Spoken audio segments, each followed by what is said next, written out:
Para pemirsa sekalian yang kami muliakan, pagi ini adalah tanggal 27 Mei 2026. Saya akan mengisahkan kembali kesaksian yang dialami oleh Bapak Sadhu Sundar Selvaraj kira-kira 20 tahun yang lalu. Pada saat video ini dibuat, beliau masih hidup dan masih berkhotbah di mana-mana, termasuk di Jepang, di India, di Tibet, di Amerika Serikat, di Australia, dan berbagai banyak negara. Beginilah kisahnya.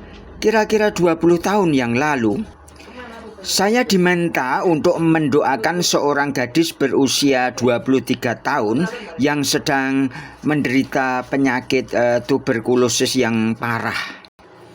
Seperti kita tahu bahwa penyakit tuberkulosis adalah penyakit yang harus segera diobati sedini mungkin. Pada zaman sekarang kita sudah punya ilmu pengobatan modern yang bisa menghentikan penyakit itu. Tetapi jika tidak segera diobati, maka penyakit tuberkulosis itu akan tumbuh terus menerus semakin parah, sehingga menjadi semakin sulit untuk diobati. Sampai akhirnya orang tersebut mati.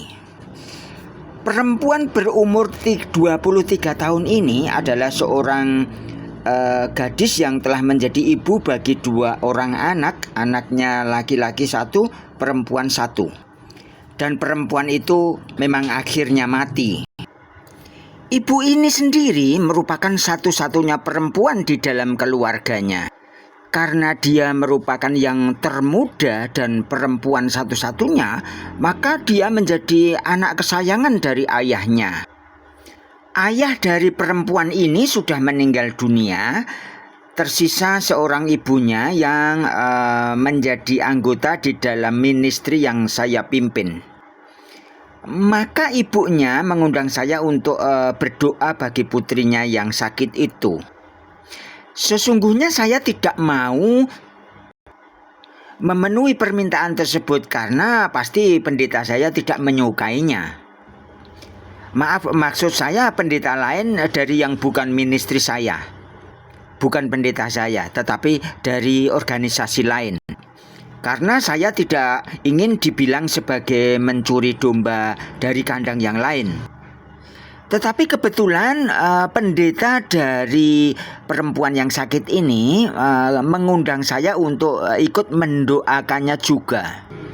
Maka pergilah saya ikut berdoa. Perempuan ini adalah perempuan yang amat sangat cantik, merupakan yang tercantik di wilayah Nepal. Dan saya sudah melihat perempuan ini semenjak dia masih kecil, sampai dia tumbuh menjadi gadis dewasa seperti sekarang ini. Tetapi ketika aku berkunjung ke rumah sakit, saya melihat tulangnya dan kulitnya. Dan sinar kematian menyelimuti seluruh bagian tubuhnya, mulai dari kepala sampai ke kaki. Dia sangat kurus dan seluruh kulit tubuhnya diliputi dengan aura kegelapan. Kenyataannya memang gelap sekali sehingga saya tidak bisa berpikir bagaimana ini bisa terjadi. Jika bukan karena ibunya berada di samping saya, maka sesungguhnya saya tidak mau, maksudku tidak bisa mengenali perempuan ini. Segera sesudah kami beramah tamah, akhirnya ibunya meminta saya untuk mendoakannya. Lalu segera sesudah saya menutup mata saya untuk berdoa, saya kemudian melihat Tuhan Yesus berdiri di samping kanan saya. Dan Tuhan Yesus berkata kepada saya bahwa perempuan ini tidak akan hidup, tapi dia akan mati. Tetapi dia tidak siap untuk bertemu dengan aku. Tuhan Yesus maksudnya. Perempuan ini adalah Kristen keturunan ketiga. Dia tidak ikut mengikuti denominasi gereja manapun selain gereja Pantekosta. Ayahnya dan ibunya adalah penatua di gereja Pantekosta.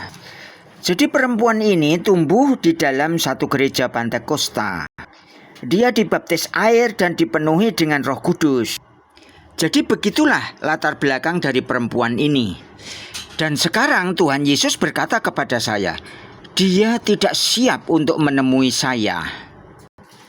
Siapkanlah dia agar dia siap untuk menemui saya.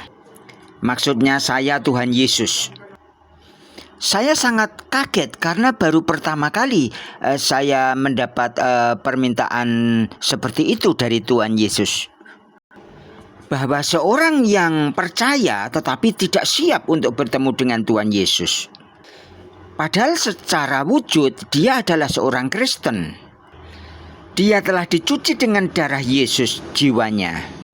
Sudah dibaptis air, sudah dipenuhi dengan Roh Kudus.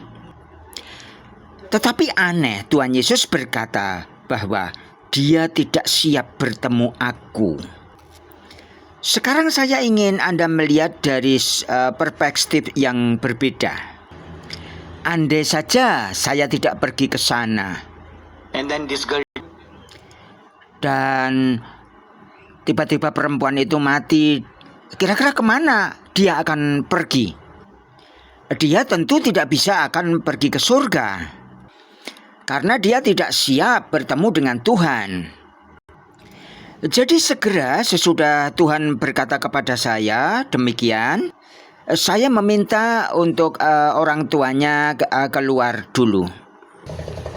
Karena saya harus bertanya kepada Tuhan, mengapa dia harus mati? Karena dia baru berumur 23 tahun.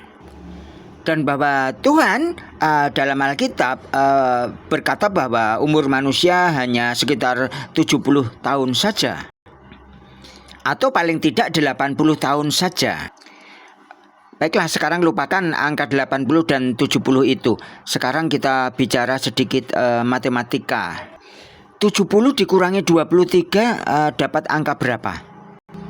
47. Saya berkata kepada Tuhan, Tuhan, bukankah dia masih bisa hidup 47 tahun lagi? Mengapa dia harus mati sekarang? Tuhan, dia masih punya anak 2, masih kecil-kecil pula. Siapa yang akan merawat anak-anaknya kalau dia mati? Mungkin suaminya akan menikah lagi dengan perempuan lain. Oh maaf, memang suaminya sudah pergi dan sudah menikah dengan perempuan lain. Memang sudah ya. Jadi perempuan ini sudah tidak bersama dengan suaminya. Bagaimana kalau anak-anaknya tidak punya ibu dan tidak punya ayah pula? Maka saya meminta kepada Tuhan untuk memperpanjang umurnya. Tuhan mendengarkan saya dengan sabar dan akhirnya Tuhan berkata demikian. Aku punya 3 alasan mengapa dia akan mati. Dan Tuhan memberikannya 3 alasan. Di antara 3 alasan itu, salah satunya adalah permintaan perempuan itu sendiri tiap hari bahwa dia ingin pulang. Siang malam dia berdoa, saya ingin pulang, saya ingin pulang, saya ingin pulang. Saya datang untuk menjawab doanya. Dan 2 alasan yang lain adalah alasan yang sangat pribadi. Setelah itu saya meminta keluarganya untuk keluar sebentar. Dan saya berkata kepada mereka bahwa saya ingin berbicara secara pribadi dengan putri Anda. Dan saya dekatkan kursi saya kepada dia dan saya mengajukan sebuah pertanyaan. Apakah kamu siap untuk bertemu dengan Tuhan? Pada saat saya bertanya, saya melihat wajah ketakutan dari perempuan itu. Dan dia sadar bahwa dia belum siap untuk bertemu Tuhan. Kemudian saya menceritakan kepadanya beberapa prosedur apa yang akan terjadi sesudah kita mati. Bagaimana sesudah roh kita keluar, kemudian kita akan pergi ke surga. Dan meyakinkan dia bahwa semua dosa-dosanya sudah diampuni. Dan Tuhan tidak mengingat-ingat lagi semua kesalahannya di masa yang lampau. Karena menjelang kematian, semua dosa-dosa kita itu akan mengikuti kita atau Anda. Sebenarnya itu merupakan pekerjaan iblis. Tujuannya untuk melakukan tuduhan kepada kamu dan mencegah kamu pergi ke surga. Iblis bekerja keras untuk menangkap Anda dan supaya Anda tidak pergi ke surga. Setelah saya menjelaskan segala sesuatu kepada dia, saya bertanya lagi, apakah kamu siap bertemu dengan Tuhan Yesus? Dan dia berkata, ya, saya siap. Kemudian saya mengundang keluarganya untuk masuk kembali ke dalam kamar. Dan saya berkata, baiklah, saya akan berdoa untuk putri Anda. Maka saya berdoa dalam bahasa ibu saya, yaitu bahasa Tamil, yang mana tidak seorang pun bisa mendengarkan bahasa tersebut. Maksud saya tidak memahami bahasa tersebut. Tetapi jika dalam bahasa Inggris, maka semua keluarganya bisa memahami. Jadi saya berdoa dalam bahasa ibu saya, bahasa Tamil, supaya tidak ada seorang pun yang mendengar apa yang saya doakan. Dan saya berdoa, Tuhan berikanlah dia seperti apa yang saya minta kepadamu. Saya berkata kepada Tuhan, Tuhan, sekarang dia telah siap untuk bertemu dengan Engkau.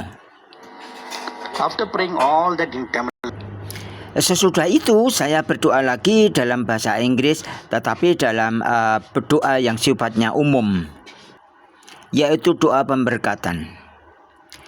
Tuhan, saya memberkati perempuan anakmu ini. I said, Amin. Sesudah saya berkata amin, maka sinar kegelapan mulai meninggalkan perempuan tersebut. Kemudian sebuah cahaya yang bersinar terang menerangi wajahnya. Maka orang tuanya menjadi terheran-heran, terkejut. Dan mereka berkata, oh, anak perempuan kita sudah sembuh. Tetapi saya tahu apa yang akan terjadi pada perempuan ini. Dan seminggu kemudian dia betul-betul meninggal dunia. Dan sesudah saya pergi ke rumah orang tuanya, sesudah saya menelpon mereka, dan ibunya berkata kepada saya, minggu terakhir sebelum anaknya meninggal dunia adalah minggu-minggu terbaik bagi dia. Selama 23 tahun umurnya, dia sangat gembira, sangat senang. Dia penuh pujian, penuh penyembahan. Dia terus-menerus memuji Tuhan siang dan malam. Sampai tiba saat terakhir nafasnya. Selama itu dia tidak pernah berhenti memuji-muji nama Tuhan. Mari balik kepada pertanyaan. Apakah Anda semua siap untuk bertemu dengan Tuhan? Demikian kesaksian Sadhu Sundar Selvaraj 20 tahun lalu dari sekarang, bulan Mei tanggal 27 2026. Semoga menjadi berkat bagi semua. Amin.